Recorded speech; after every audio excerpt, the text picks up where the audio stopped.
그러니까 소득이 지금 있을 때하고 소득이 없을 때하고 그 수준이 비슷해야 돼요. 네. 그러니까 그 정도를 만들면 어떻게 되냐면은 자산이 적더라도 행복한 거예요.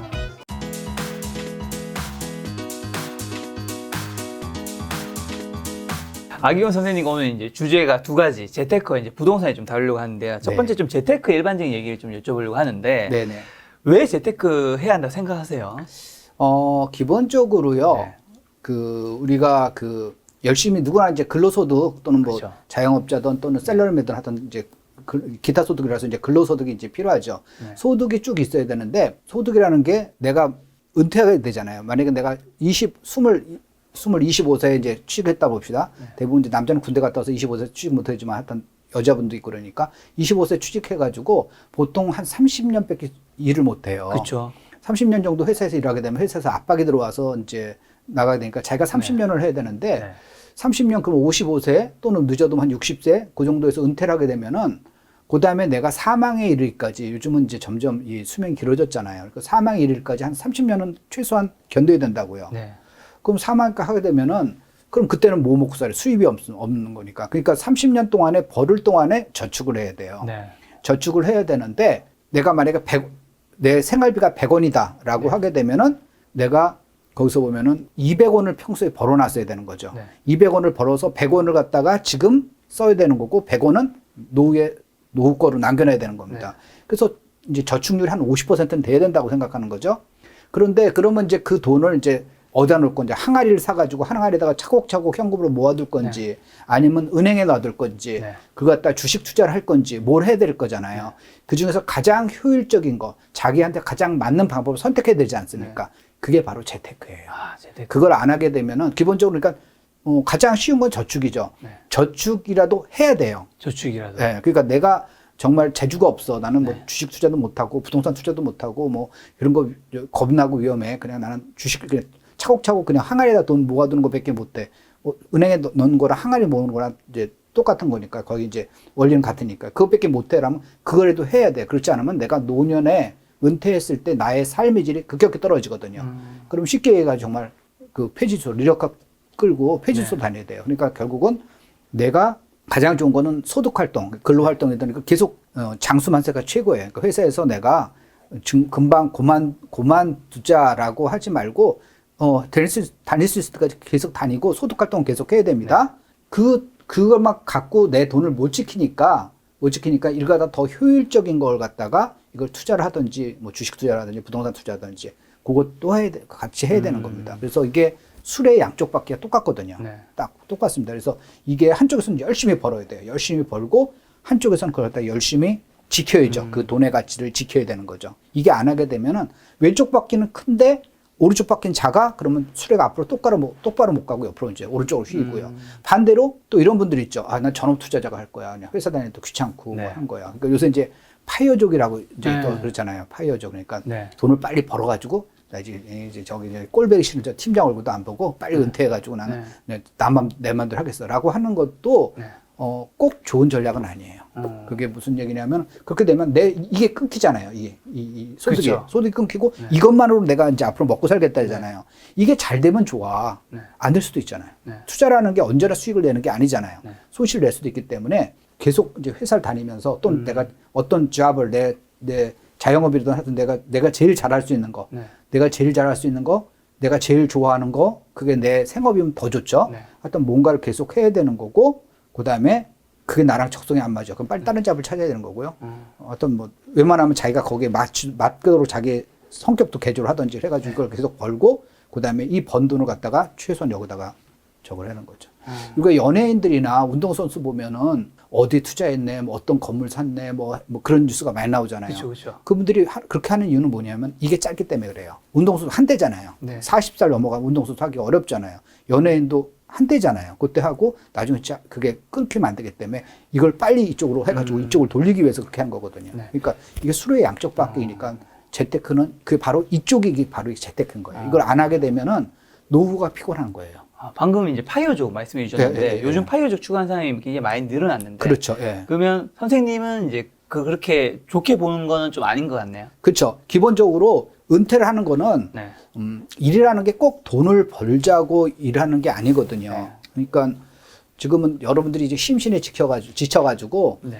회사 나와가지고 스트레스 받고 말이야 내가 하기 싫은 일을 하고 막 그러니까 빨리 그만둬야지라고 하지만은 그만두면 집에서 뭐 할 건데 거기서 그러니까 할 게 없는 거예요. 그러니까 이 어떻게 보면은 반대로 얘기해 보면 회사라는 걸 통해서 내 꿈을 펼칠 수도 있는 거죠. 그렇죠. 잡이란 걸 통해 가지고 네. 내가 유명한 작가야. 그러면 내 글을 써가지고 나한테 뭐 사람들한테 도움을 준다던가 그렇죠. 자기의 꿈을 펼칠 수 있는 수단이 될 수도 있는 거예요. 직업이라는 게 자기 꿈을 펼쳐가지고 그러니까 뭐 집에서 게임만 하게 이것도 좀 이상하잖아요. 그 인생이. 그러니까 잡을 꼭 그냥 이렇게 부정적으로 볼 게 아니라 잡을 갖다가 한 거죠. 대신에 내가 먹고 살기 위해서, 내가 하기 싫은데, 정말 하기 싫은데, 이거 먹고 살기 위해서 할 수 없이 해야 되라는 거는 약간 그거에 대해서 조금 우리가 직업이라는 거에서 정의는 조금 더 생각을 해봐야 되는데, 기본적으로 일찍 은퇴한다? 그건 바람직하지 않아요. 제가 보는 뷰포인트에서는.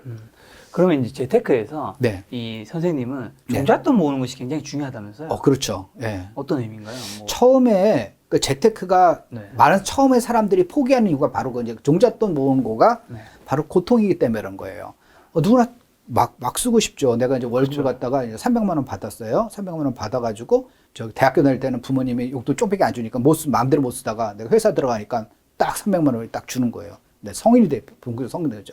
그거 갖고 이거 사고 저거 사고 데이트하고 여기 놀러 다니고 저기 놀고 네. 해외여행도 다 따야 되는 거고 스키도 타고 그러다 보면 나중에 돈이 하나도 없는 거예요. 투자할 게 없는 거죠. 그런데 그러면 종잣돈을 이제 거의 모으지 못하면은 투자라는 것 자체가 이제 안 되잖아요. 투자라는 건 뭘 사가지고 거기서 시세차익이 남아야지 투자가 되는 건데 그렇죠. 뭐 살 돈이 적은 거죠. 그런데 어떤 사람은 정말 그 종잣돈을 모을 때 이를 악물고 모아야 되는 거죠. 그럼 똑같이 A라는 사람도 300만 원 받았어. B라는 사람도 300만 원 받았어. 그런데 이 사람은 종잣돈을 모으기 위해서 한 달에 150만 원밖에 안 썼어요. 네. 절반은 저축을 해야 된다고 아까 말씀드렸어요. 이론적으로 절반은 저축해야 된다고. 이거 150만 원밖에 안 썼어. 이 사람 300만 원 써. 네. 삶의 삶의 질이 확 달라지죠. 좀 이 사람 A라는 사람이 B 사람 볼 때는 구질구질하게 사는 거고 똑같이 월급 받아가지고 저거 뭐야 쫌팽이 저기 뭐야 구질구질하게 저렇게 살질 하지만은 이게 어느 정도 지나가면 이 사람은 투자할 돈이 모이잖아요. 네. 그러면 이제 투자할 때 어떻게 달라지냐면 이 사람은 1,000만 원 모은 거예요. 그동안에. 그리고 많이 모았다 자기는 생각한 거예요. 이 사람은 1억을 모은 거예요. 그래서 투자를 했어요. 근데 네. 이 사람은 이제 A라는 타고난 감이 있어요. 네. 그래서 주식 투자를 했는데 1년에 20% 수익을 내는 거예요. 네. 20%. 그러니까 1,000만 원 갖고 1년에 20% 했으면은 1년에 200만 원의 수익을 낸 거죠, 이 사람은. 네, 1,200만 원. 그러니까 1,200만 원 낸 거죠. 근데 이제 복리로 하면 계산이 좀 복잡해지니까 우리가 지금 계산기가 없으니까 달리로 계산하죠. 1년에 20% 해가지고 5년을 투자를 했어요. 그러면 이제 한 해에 200만 원, 200만 원, 200만 원, 200만 원 해가지고 1,000만 원의 수익이 생길 거 아니에요. 네. 근데 현실의 세계는 복리니까 그보다 조금 달라지긴 하지만 계산하죠. 달리로 계산하면 하여튼 1,000만 원 투자해서 1,000만 원 수익이 난 거예요. 네. 이 사람은 20%라는 거 굉장히 잘한 겁니다. 자, 이 B라는 사람은 이 투자의 감이 이 사람 A라는 사람도 좀 못하는 사람이에요. 네. 그래서 연간 수익률이 10%예요. 네. 그런데 이 사람은 얼마 갖고 투자했냐? 1억 원 갖고 투자했죠. 1년 지나니까 1,000만 원 번 거예요. 네. 1년 지나면 또 1,000만 원. 그래서 5년 했더니 5천만 원 번 거예요. 그렇죠. 이 사람은 자산이 얼마 됐어요? 1,000만 원이었다가 2천만 원 된 거죠. 네. 이 사람은 자산이 얼마가 됐어? 거기서 보면은 1억에서 1억 5천이 된 거예요. 그래서 옛날에 어떤 속담이냐면 떡이 커야지 거기 콩고물도 많이 붙는다라는 게 바로 이제 그게 종잣돈이 많아야지 그쵸. 뭔가를 할 게 좋다라는 거죠. 결국에는 투자 원금과 수익률의 곱하기 게임인 거잖아요. 그렇죠. 그러니까 수익률이 이 사람 더 좋지만은 네. 이 사람 수익률이 낮았지만 이 사람이 처음에 종잣돈이 많았기 때문에 네. 이게 이제 출발이 다른 거죠. 그럼 이게 점점 벌어지는 거예요. 그러면 이 종잣돈을 모으려면 결국에는 내가 많이 벌어야 되는 것도 있겠지만 그렇죠. 결국 지출을 줄여야 되는 거잖아요. 그렇죠. 요거는 뭐 어떻게 하면 초기에는 그 네. 지출을 좀 줄이는 게 좀 이제 이를 악물고 이제 약간 독하게 모아야 되는 건데 근데 그렇게 하게 되면 이제 쉽게 지치고 재미가 없어요. 네. 재미가 없습니다. 그리고 사람이라는 게 그게 이제 작심이 3일이라 그러잖아요. 이렇게 오래 가지 못하고 그러면은 돈을 모으는 재미를 해야 돼요. 네. 그러니까 소비하는 재미, 많은 사람들이 소비하는 재미에 빠져 있죠. 네. 그래가지고 뭘 샀어? 나 이번에 남이 못 사는 무슨 외제차를 샀어. 남이 못 차는 뭐 롤렉스 시계를 찼어. 여자분 같은 경우는 남이 못 가지는 샤넬 백을 샀어. 남이 못 가지는 에르메스 백을 네. 샀어. 그런 거에 이제 재미를 들이게 되면은 한도 끝도 없어요. 그렇죠. 소비라는 걸. 그러면 이제 돈 모으는 재미를 알아야 되는데 그거 갖다가 써보는 거예요. 그거 갖다가 써보는 거에서 이제 대부분 보면은 이제 가계부를 쓴다 그러는데 네. 가계부 쓰게 되면 지쳐요.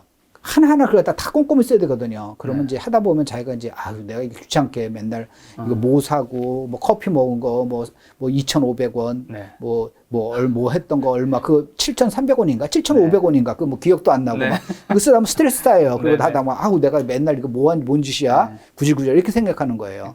그래서 그렇게 하지 말고 네. 제가 책에서 제안한 건 뭐냐면은 대차 대조표를 쓰세요라는 거예요. 그러니까 회사 다니신 분들은 또는 이제 주식 투자하시거나 이런 재무제표 네. 읽으신 분은 가계부와 대체대표의 차이를 아실 거예요. 가계부는 뭐냐면은 손익계산서예요. 그러니까 어떤 기업이 있으면 1년 사이에 얼마를 벌고 얼마를 이제 비용으로 써가지고 네. 순이익이 얼마. 그게 바로 이제 가계부죠. 네. 수입이 얼마고 이제 지출이 얼마니까 얼마 남았습니다. 그게 가계부고 네. 대체대조표는 뭐냐면 이제 1년에 한 번 하는 거니까 네. 1년 말 12월 말에 내 자산이 얼마야를 갖다 나타내는 게 대체대표거든요. 그러니까 그건 무슨 얘기냐면 대체대표를 갖다가 처음 단계는 한 달에 매달 써보세요. 네. 그러니까 매월 말일 날 내 자산이 얼마인지. 네. 내가 갖고 있는 주식이 있어. 그럼 내가 삼성전자를 갖고 있어. 그러면 한 주당 82,000원 곱하기 100주. 그러면은 820만 원. 네. 네. 그다음에 뭐 LG화학이 있어. 그럼 또 뭐 몇십만 원 곱하기 네. 어떻게 뭐 이렇게 쭉 있을 거 아니에요. 그런 식으로 해가지고 쭉 그걸 적고요. 또 집이 있어. 그러면 집 현재 시세 뭐 KB국민이나 그 시세 나오잖아요. 그거 쭉 하고 그거 가지고 이제 적어놔요. 그다음에 처음에는 이제 왜 한 달씩 하라냐면 나중에 보면 한 달씩 할 필요도 없어요. 네. 3달에 한 번씩 하면 되는데 분기 말마다 이제 하거든요. 저 같은 경우 이제 분기 말마다 이렇게 해요. 그래서 저 같은 경우를 갖다가 몇십 년 동안 계속 그걸 갖다 유지를 하고 있어요. 네. 그러면은 내 자산이 늘어나는 게 쭉 보이죠. 그러면은 신나죠. 그렇죠. 예, 예, 신나요. 그러니까 보면은 자산이 쭉쭉쭉쭉쭉 늘어나는 게 쭉 보이는 거예요. 숫자로, 엑셀로. 네. 쭉쭉쭉쭉 늘어나는 거예요. 이거 보면은, 신나. 그러면은 이제 다음에 네. 1,000만 원 어디서 생겨. 그럼 어떻게 생기냐면은 아까 소비에 이제 맛을 든 사람은 와 1,000만 원 생겼어. 꽁돈 생겼으니까 이번에 샤넬백을 하나 사고 나머지 500만 원 갖고도 뭘 사지 이렇게 생각할 때 이거에 맛을 들인 사람은 뭐냐면 1,000만 원 생겼네. 이거 갖고 무슨 주식 사지? 뭐 살까 고민하고 네. 부동산 좋아하면 이거 어디 가서 또 집을 사지? 네. 고민하고 그렇게 되는 거예요. 그러니까 그 태도의 차이가 나중에 그게 자산의 차이로 확 벌어지는 거죠. 예, 처음에는 몰라요. 네. 똑같은 신입사원이야. 같아 보여요. 근데 나중에 시간이 흐르면은 자산이 확 차이가 나요. 확 차이가 나면은. 어쩌면 그게 경제적 환경이 비슷한 두 사람이 시간이 흐른 후에 그렇죠. 이제 차이가 예. 벌어지는. 예, 착 벌어지고 네. 그러면 나중에 그게 자신감의 차이로 또 환원이 돼요. 그러니까 그렇죠. 참 내가 돈이 없어. 그러면은 문제가 뭐냐면 내가 돈이 없어. 그럼 자신감이 떨어지는 거예요. 그럼 네. 무슨 얘기냐면 내가 만약에 이 회사에서 잘리면은 대책이 없다. 그러면은 내가 주장하고 싶은 거를 이렇게 목소리를 줄일 경우가 있어요. 그렇죠, 그렇죠. 예, 그래서 위에 사람이 A안이야. 그러면 나는 분명히 B안이라고 생각하는데 A안으로 하게 되면 회사 말아먹을 거 가지고 나는 B안이라고 생각하는데 위에 사람이 이거 지금 무슨 얘기야 김대리 A안으로 해. 그러면은 네. 그러면서 속으로 지가 알아서 책임지겠죠. 이런 사람이 돼버리는 거예요. 근데 이 사람 자산이 충분해. 네. 잘려도 뭐 그게 먹고 사는데 애로사항이 없을 것 같아. 네. 그러면은 자기 끝까지 아닙니다 부장님 이거 분명히 B안이에요. 어디 사장님 앞에 가서 우리 한번 얘기해 볼까요? 누가 맞는지 네. 이렇게 나가는 거예요. 그러면 그 부장이라는 사람도 이거 자식이 이거 뭐야? 그럼 다시 한번 생각하는 거죠. 네. 그 시간이 흐르다 보면은 B안이 맞다는 걸 아는 거고 그게 반복되어지면 저거는 자기 소신 있는 놈이고 네. 뭔가 생각이 있는 놈이구나. 자기가 당장 잘리지도 모르는데 저렇게 자기 소신하는 사람이라고 네. 인정받을 수가 있는 거예요. 그러니까 어떤 분은 이게 보면은 저 너무 과장하는 거 아닙니까? 네. 아니에요. 인생이 짧은 게 아니고 자기가 갖고 있는 자신감, 그러니까 자신감이 그게 은연중에 이렇게 배어나오기 때문에 그쵸. 그렇습니다. 그래서 재테크가 그러니까 아까도 말씀드렸죠. 재테크 한다고 현업 포기하는 건 굉장히 바보짓이에요. 그러니까 왼쪽 바퀴를 버리는 거예요. 그러니까 왼쪽 네. 바퀴도 크고 오른쪽 바퀴도 키우고 이거 갖다가 밸런스를 해야 되는데 네. 아까 보면은 수입이 많으면 당연히 이제 자산이 많이 늘어나요. 근데 자산이 늘어나면은 수입도 같이 늘어나요. 거기서 회사에서 점점 승진할 수 있는 그러니까 그런 자신감과 자기 의견을 피력할 수가 있는 기회가 더 늘어나는 그럼 근로소득과 투자소득 이 둘 다를 같이 열심히 해야 한다라고 그렇죠. 하시는 건데 결국 이렇게 두 개 다 열심히 해서 사람들이 궁극적으로 되고 싶은 거는 경제적 자유, 그렇죠. 부자인 그렇죠. 건데 얼마만큼 재산이 있으면 부자라고 생각하세요, 선생님은? 그게 그러니까 이제 네. 얼마만큼 해야지 행복해집니까라는 의견이 똑같은 건데 네. 그거는 자기의 사람에 따라 다 달라요. 네. 어떤 사람은 자산이 한 10억 있으면 부자예요. 안 돼요. 그거하고 더 많아야 돼요. 네. 그러면 한 100억 있어야 돼요. 안 돼요. 그거보다 더 많아야 돼요. 1000억 있으면 부자예요. 안 돼요. 더 많아야 돼요. 그것도 없죠. 네, 자기는 그렇죠. 숫자가 없죠. 그렇죠. 그러면 이래서 100억이는 사람이 부자일까? 100억 정도만 모으면은 노후 걱정은 없어요. 현재 그렇죠. 기준으로 그렇죠. 100억 정도만 있으면 노후 대책은 걱정이 없어요. 네. 근데 그러면 그 사람은 스스로 부자로 생각할까? 아니에요. 그 사람은 1000억인 사람을 보고 그쵸. 스스로를 불쌍하게 생각하는 그쵸, 거예요. 그쵸. 아, 나 요번에 눈방울 다이아도 못 샀어. 저기, 네. 저 사람, 저기, 여자 입장에서 보면, 누구는 대학교 때 나보다 나는 퀸카였고, 쟤는 못생기고 말이야, 애프터도 못 받은 건데, 쟤는 네. 시집 잘 가가지고, 아. 남편이 물방울 다이아도 선물해 네네. 주는데, 나는 우리 남편이 100억짜리 자산값밖에 없어가지고, 나는 물방울 다이아도 이렇게 불쌍하게 스스로 갖다가 저기 한 거예요. 비교하게 되죠. 비교해야 되는 거죠. 그럼 1000억이 되면 이 사람 행복할까? 아니에요. 그 사람도 1조인 사람을 보고, 아, 저기는 저번에 요트를 갖다가 지금 뭐 몇 채를 좀 네. 사고 자가용 비행기를 샀다는데 이렇게 되는 거예요. 그러니까 행복은 어디냐면은 하버드 대학교에서 전에 연구 결과 나오면은 네. 거기는 자산이 아니라 미국은 이제 자산이 별로 없고 소득 갖고 다 따지거든요. 네. 그러니까 우리는 한국은 자산을 중요시하는 나라고 미국은 이제 소득을 중요시하는 사회인데 네. 8만 달러, 연간 수입이 8만 달러까지는 행복과 소득이 비례한대요. 그러니까 2만 달러 소득 받는 것보다는 3만 달러, 3만 달러 소득 받는 건 4만 달러. 네. 뭐 그건 우리가 일반인들 그렇게 생각할 그렇죠. 거 아니에요. 근데 8만 달러가 넘어가 그러면 행복은 비슷하대요. 이렇게 간다는 거잖아요. 그렇죠. 결국에. 가다가 이렇게 되는 거죠. 우리나라 돈으로 한 사람이 한 1억 정도 될 그렇죠. 거고. 예. 우리 이렇게 지나가면 이제 셀러맨은 이제 억대 연봉, 네. 억대 연봉이라는 거죠. 그래서 억대 연봉 이렇게 되면은 그다음부터는 비슷하대요. 네. 그때부터 뭐가 되냐면은 내가 소비를 합리적으로 할 수가 있어야 돼요. 그러니까 돈이 생긴다고 네. 그걸 펑펑펑펑 쓰는 게 아니라 내가 돈이 없어서 물건을 못 사 하고 돈이 있는데 나는 호갱이 되기 싫어. 호구가 되기 싫어가지고 그 안 사라는 건 전혀 다르거든요. 예. 아, 아기금님 그렇게 돈 있으시면서 또 그렇게 벌으시면서 이런 거 같은 건 뭐 지금 펑펑 쓰셔야 되는 거 아닌가요? 그거는 그럼 그 호구가 되는 거잖아요. 네. 그거는 상대방이 파는 사람이 날 바보로 비웃잖아요. 딴 사람한테는 뭐 10만 원에 파는 건데 저 사람한테 20만 원 받아야지. 네. 딴 사람 다 10만 원에 사는데 나 혼자 와서 20만 원에 사는 거 사고 나가지고 야, 나 이거 20만 원짜리 옷이야. 딴 사람 다 10만 원에 샀는데. 그럼 바보죠. 예, 그러니까 합리적인 소비를 하라는 겁니다. 합리적인 소비를 해가지고 자기가 그 소비 수준을 갖다가 그러니까 네. 자기 그걸 갖다가 너무 급격히 누리면 안 되고요. 내가 은퇴해서도 그러니까 소득이 지금 있을 때하고 소득이 없을 때하고 그 수준이 비슷해야 돼요. 네. 그러니까 그 정도를 만들면 어떻게 되냐면은 내 자산이 적더라도 행복한 거예요. 한 달에 나는 200만 원만 쓸 수 있어. 그러면 행복하기 굉장히 쉬운 거예요. 네. 그럼 200만 원이면 1년에 2,400만 원밖에 안 쓰잖아요. 뭐 계산하기 좋게 2,500이라고 합시다. 1억 갖고 4년을 견딜 수가 있잖아요. 예. 10억 갖고 40년을 견딜 수가 있어요. 그러면 그 사람 10억만 갖고 쓰면 돼요. 은퇴할 때 10억만 딱 만들어 놓으면 돼요. 그러면 행복하게 사는 거예요. 네. 근데 그게 아니라 나는 1,000만 원이 한 달에 1,000만 원 써야 돼. 그러니까 아까 200만 원이 10억을 있어야 되는 거니까 1,000만 원이라면 내가 50억을 갖다가 내가 사는 집 말고 내가 거주하는 집 말고 별도로 투자용 집이든지 주식이든지 아니 예금이든 50억의 돈이 있어야지 행복한 거죠. 그러면 결국은 내 소비 수준을 합리적으로 만드는 것 자체가 그 행복의 첫걸음인 거죠. 그러면 부자 지수, 뭐 자산 지수를 스스로 평가하려면 그런 소비를 기준으로 이제 평가하면 되는 걸까요? 소비는 이제 그거는 이제 행복 지수하고 이제 비슷한 거고요. 네. 이제 부자 지수는 이제 미국에서 만든 개념이고요. 네. 자산 지수는 제가 그 이제 보관해서 만든 거거든요. 네. 이제 부자 지수는 그 제 책뿐만 아니라 다른 여러 책에서도 소개한 거고 제가 만든 이론은 아니니까 네. 그거는 이제 그 이 소득하고 미국은 소득 사회라 했잖아요. 네. 자산 사회가 아니라 소득을 갖고 이제 이 사람이 부자인지 안 부자인지 부자가 될 건지 안 될 건지 그걸 다 나눈 거예요. 그래서 어떻게 이제 계산해 보시면 아니냐면 쉽게 계산하려면 자기 나이. 네. 그러니까 나이가 어떤 사람이 40살이에요. 네, 제 나이입니다. 아, 그러세요? 40살이세요. 그러면 네. 40이면 나누기 10을 해요. 10. 그러면 이제 4가 되죠. 네. 4. 만약에 41살 그럼 4.1이 되는 거고 네. 이제 그러니까 그러면 4가 돼요. 그러면 자기 연봉을 거기다 곱해요. 연봉이요? 네. 그러면 만약에 연봉이 1억이다. 아, 1억. 네, 1억. 그러면은 내가 내 기준에 이제 아까 4라고 했으니까 이제 4억이 이제 기본 네. 분모가 되는 거죠. 네. 분모가 되는 거고 자기가 갖고 있는 재산. 네. 그걸 갖다가 내가 얼마를 모았는가 네. 이제 보는 거죠. 근데 내가 자산이 4억이야. 그러면 4억 나누기 아까 그 밑에 값이 4억이었잖아요. 네. 그럼 하게 되면은 부자 지수가 100%, 100이 되는 거죠. 100%가 네. 되는 거죠.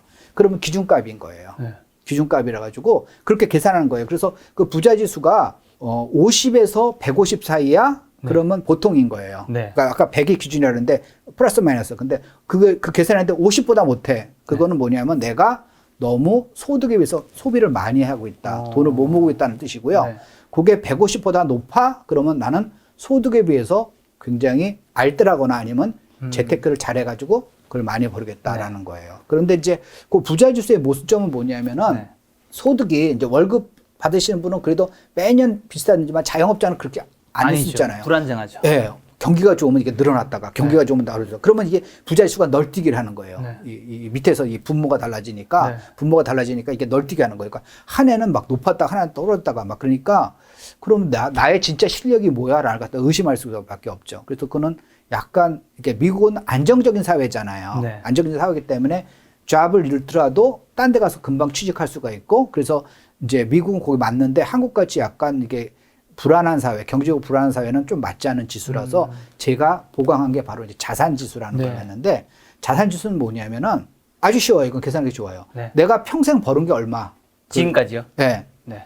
그다음에 내가 평생 모아둔 돈이 얼마? 모아둔 거는 뭐냐면 지금 시점에서 내가 갖고 있는 부동산, 내가 갖고 있는 주식, 내가 갖고 있는 예금 다 더하면 되잖아요. 네. 저 계산할 거 아니에요. 내가 네. 집이 뭐 얼마고 뭐 주식 얼마고 그만 계산할 수가 있잖아요. 그래서 내가 갖고 있는 자산을 갖다가 내가 내가 여태까지 수입 벌은 돈 그거는 회사에서 연말정산할 때 찍어주잖아요. 네. 올해 거 그럼 올해 거 작년 거 쭉 더하면 돼요. 그거 못 찾겠는데요. 그러면 국세청에 연락하면 바로 뽑아줍니다. 네. 국세청 세무서 가가지고 주민등록번호 내고 내가 얼마 벌었어요. 그러면은 주민등록번호만 있으면 쫙 나와요. 어떤 회사에서 얼마 받았든지 쫙 나옵니다. 네. 그게 나오니까 거기 가서 이제 그걸 하던지 그래서 내가 평생 번 거 딱 했어요. 어떤 사람이 평생 벌었는데 10억을 번 거예요. 네. 근데 현재 자산이 10억이야. 네. 그러면 10억 나누면 10이니까 100이 되는 거죠. 네. 100이 되면은 이게 높은 편인 거예요. 거기서 보면. 그 얘기는 무슨 얘기냐면 내가 10억 원 벌었잖아요. 10억을 받았잖아요. 회사에서 전부 다. 네. 회사에서 10억 원을 받으면 여태까지 누적해가지고 뭐 1억 해가 10년을 다녔던 5천만 원씩 20년 다닐 때 10억을 벌었잖아요. 10억을 받았잖아요. 근데 그거 받아가지고 생활비 썼잖아요. 네. 그쵸. 생활비 다 썼으면 돈이 하나도 없으니까 그거는 뭐 계산할 것도 없는 네. 거고 또는 그거 갖다가 10억을 다 써가지고 1억밖에 안 남았어. 그럼 아까 1억 나누기 10억이 되는 거니까 그 사람 10%밖에 안 되는 거죠. 네. 그 사람은 굉장히 잘못한 거고. 그렇죠. 그 10억도 없어가지고 제로인 사람도 있죠. 또는 빚진 사람도 있어요. 그 빚지면 마이너스가 되는 거니까 그거는 뭐 논할 필요도 없는 거고요. 그렇죠. 이게 내가 여태까지 번 게 10억인데 내가 모은 게 10억이야? 그러면 엄청나게 잘한 거예요. 그러면 그 사람이 그러면 아무것도 고기만 마시고 살았습니까? 그게 아니라 그동안에 투자하고 재테크해서 수익을 그만큼 냈다는 거예요. 네.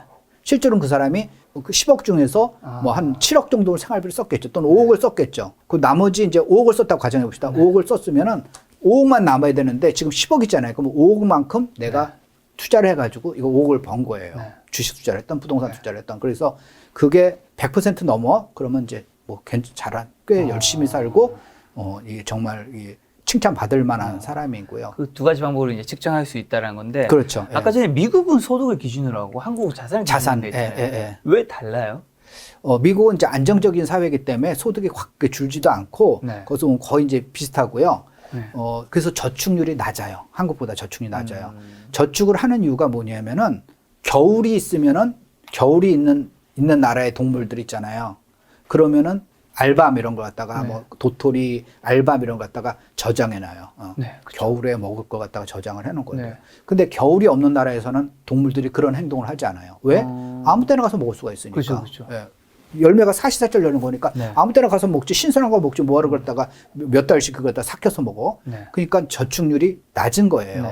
그러니까 사회가 안정될수록 내가 끊임없이 내가 소득을 갖다가 아무 때나 가서 일만 하면 아무 때나 벌 수 있다라는 그런 느낌이 있으면 그런 생각이 들게 되면은 저축률이 확 낮아져요. 근데 우리가 저축률이 높은 나라일수록 약간 사회가 불안하고 미래가 불안하고 사회 보장이 잘 안 되는 거예요. 그래서 네. 미국은 옛날부터 선진국이었잖아요. 그러니까 네. 사회 보장이 잘 되니까 상대적으로 저축이 굉장히 적어요. 그래서 미국 사람들이 너무너무 저축을 안 해가지고 처음에 제가 이제 미국 갔을 때 제가 이제 미국에 살거든요. 미국 사는데 왜 여기 있어? 제가 이제 일하러 한국에 왔는데 근데 이제 미국에 가서 처음에 미국 갔을 때 이제 자동차는 사야 될 거 아니에요. 네. 뭐 제 차는 이제 회사에서 나온다고 생각하더라도 와이프 차는 있어야 되잖아요. 사람 식구 수대로 자동차가 있어야 되니까. 근데 이제 그걸 사기 위해서 제가 3만 달러 가져갔어요. 네. 우리나라 돈으로 해서 3천만 원 정도 되는 거죠. 네. 3만 달러 가지고 은행 가서 넣으니까 은행에서 깜짝 놀라는 거예요. 갚고 왔는지 알고 재벌인지 알고.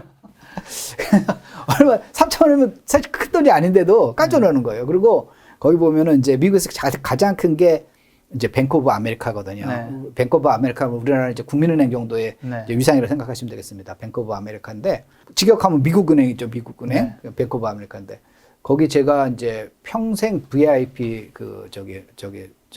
자격을 갖고 있거든요. 회원이거든요. 그런데 와, 저 사람 돈이 얼마 많으면 평생 VIP나. 그거 되게 쉬워요. 얼마 되게 쉬냐면은 $10,000만 넣으면 돼요. $10,000면 1,000만 원이잖아요. 우리나라 돈은 환율 네. 이제 간단하게 계산하면 사실은 이제 1,100만 원인데 뭐 그 환율이라고 왔다 갔다 하니까 네. $1가 1,000원이라고 가정하면은 네. 우리나라 돈 1,000만 원만 넣어두면 돼요. 근데 우리나라 사람 대부분 다 1,000만 원 있잖아요. 네. 은행에 넣어놓잖아요. 그렇죠. 근데 미국 사람은 그렇게 넣는 사람이 귀한 거예요. 돈이 정말 없어가지고 미국 은행에 가서 딱 앉아 있잖아요. 아침에 가면은 이제 뭐 하냐면 아침에 전화하는 거예요. 거기서 전화해가지고 거기서 미국 이제 체크를 써요. 이제 이게 수표를 써가지고 그걸 갖고 이제 뭘 살 때 체크를 주는 거예요. 네. 이제 크레딧 카드 쓰지만 체크를 쓴 거예요. 네. 그러면 이제 체크가 오면은 은행에서 그걸 결제를 하는 거거든요. 네. 근데 자기 통장에 돈은 $500밖에 없는데 네. $1,000짜리 쓰게 되면은 미국 말로 이제 바운스 난다 그러거든요. 이제 우리나라는 부도 처리가 되는 거죠. 네. 그럼 안 되잖아요. 그러면 이 사람 신용도 없으니까 은행에서 전화하는 거죠. 지금 돈이 잔고가 부족한데 빨리 와가지고 돈 메우세요. 그러는데 아침에 은행에서 그 전화를 계속 아침에 한 9시부터 은행이 9시였는데 그랬다가 한 10시까지 그 전화만 계속 아침에 가면 은행에서 어느 은행이든 그런 거예요. 그게 돈이 큰 게 아니라 $500, $300 이런 게 없어가지고 우리나라 돈으로 하게 되면은 30만 원, 50만 원이 없어가지고 이 망가지는 사람이 엄청 많아요. 돈이 은행에 돈을 그렇게 많이 안 넣어놔요. 네. 그러니까 소득에 따라서 그냥 그렇게 움직여나라. 자산이 별로 없다는 거예요. 네. 미국 사람이 우리보다 소득이 훨씬 높습니다. 네. 국민소득 2배 정도 돼요. 네. 그럼 미국 사람이 우리보다 부자냐? 아니에요.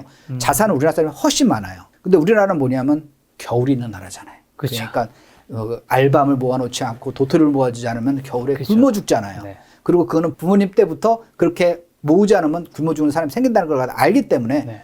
자산을 모을 수밖에 없는 구조적인 나라라는 겁니다. 그래서 우리나라는 자산을 갖고 자산을 많은 사람을 부자라고 그러지 자산은 하나도 없는데 소득만 높은 사람을 부자라고 그러지는 않아요. 그렇죠. 근데 미국은 그게 아니라 소득이 높은 사람을 갖다는 거니까 우리랑 약간 기준이 좀 달라요.